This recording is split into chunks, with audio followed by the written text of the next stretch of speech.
open the Senate Judiciary Committee hearings and open the first bill, House Bill 146, relative to the right of a jury to judge the application of the law in relationship to the facts and controversy. And is the prime sponsor here, Representative Christensen?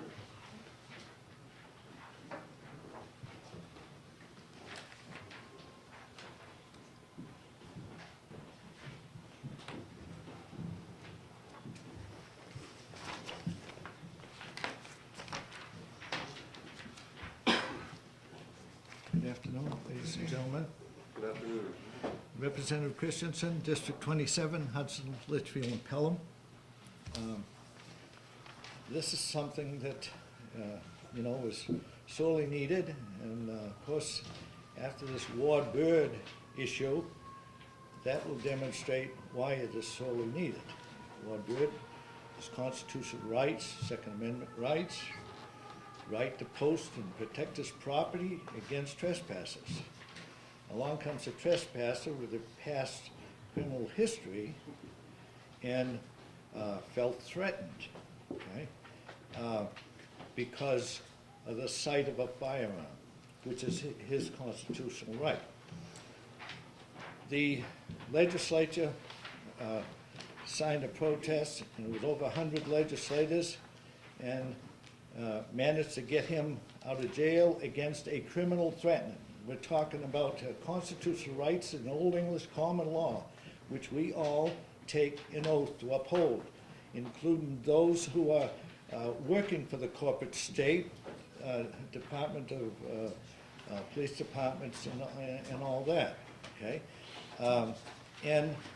Without a witness, this person of questionable authority and reputation, because of being brought under legal challenges in a neighbor state, and without a witness, you see what sort of happened to Ward Bird. And then the governor stepped in, and he took an oath too, upholding this common law constitution, and then he doesn't give him back all his rights, because what they did, they disarmed him, because somebody who didn't have a witness said they were threatened. Okay, maybe the sight of a firearm would threaten some people. I mean, they might be scared if a dog, they saw his white teeth, okay? They'd feel threatened. But it's certainly not justice to bring charges without a witness of criminal threatening. This is something needed, and it could have been taken care of by the jury, and they could, adjudicate it and come up with their own finding aside from the corporate law, the statutes at large. Thank you very much, Representative Christensen. Any questions for Representative? Seeing none, thank you very much. Okay.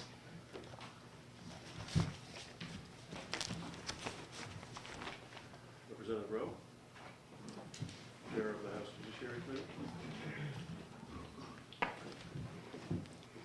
Thank you, Chairman Hood, and members of the Senate Judiciary Committee. My name is Robert Rowe. I'm from Hillsborough County, District 6, and Chairman of the House Judiciary Committee. I wanted to indicate that this is an important bill to the House and the Judiciary Committee. It went through our committee 17-1, and it was on consent, and it passed the House on it. When the bill first came to the committee, I was extremely concerned as to the wording, and I modified the wording on the amendment. I spoke with the Chief Justice as to this as an issue and the wording, and I spoke with many of the sponsors and supporters, and they agree with the wording. It is a common law right for the jury to, in a sense, on that particular case they're on, to ignore the law. This is something that generally occurs, say in a mercy killing, where you have two very elderly couple, one is in absolute pain, dying, wants to be released from her pain or his pain, begs the other partner to give them extra medication and put them out of their misery, and the other partner eventually does that. He's indicted, stands trial. Obviously, there's no issue of fact. The individual, normally is confessed to all the facts, and the jury has the right to listen to the facts, knowing that it is murder in that instance, and render a verdict of not guilty. This is a common law right that the jury has in cases. It is with us now, and it has always been with us. The issue really is the court giving the instructions as requested?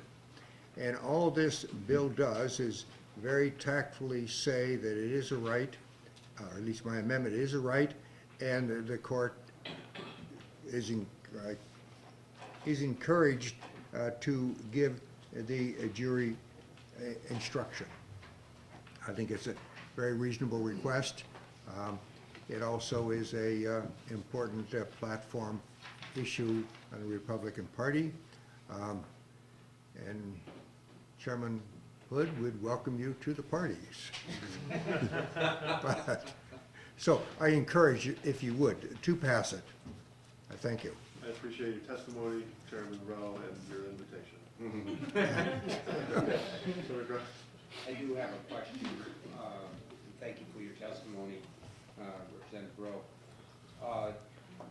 In a situation here, you're basically saying the jury under common law have the right to judge a case and not to judge it by its facts and not be bound by this specific law covering that fact. Am I understanding you correctly? Basically, they can ignore the law based upon those fact situations if they so desire. They commonly do it. Well, I won't say commonly, but they do. It happens.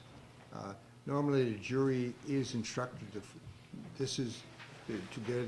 they have the last word as to the facts, and they judge instruction as to the law. I think this giving the instruction of jury nullification in a case where it's appropriate is a reasonable instruction. The way this is written, it doesn't give the jury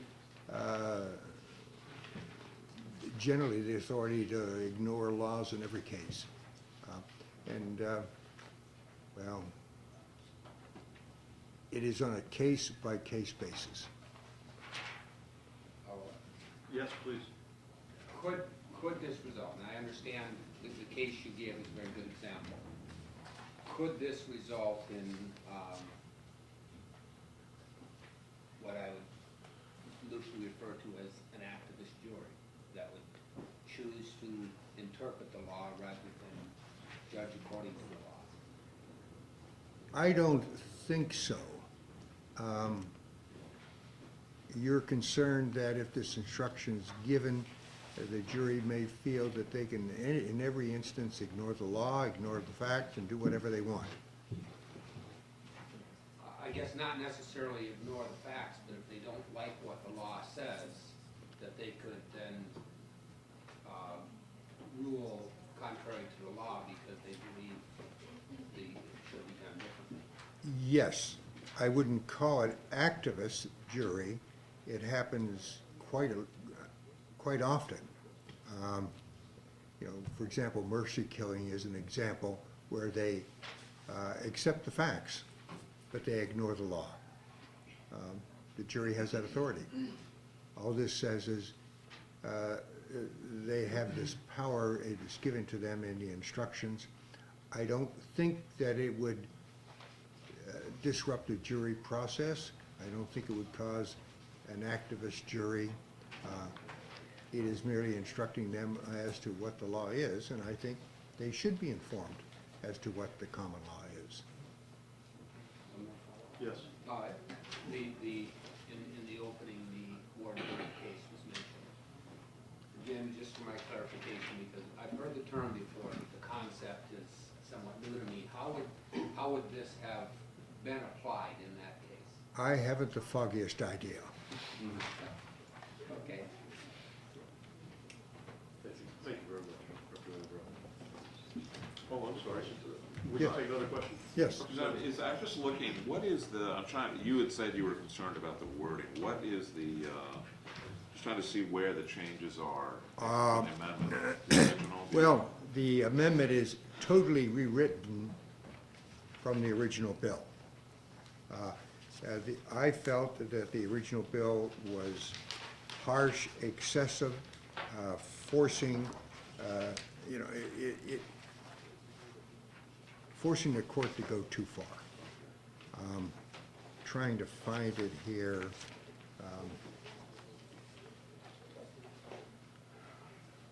And I wanted to make it more diplomatic,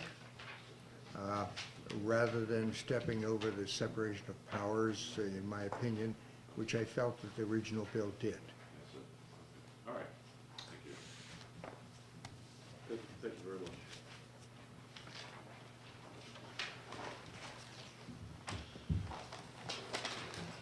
Representative Vincent, you're in favor, right?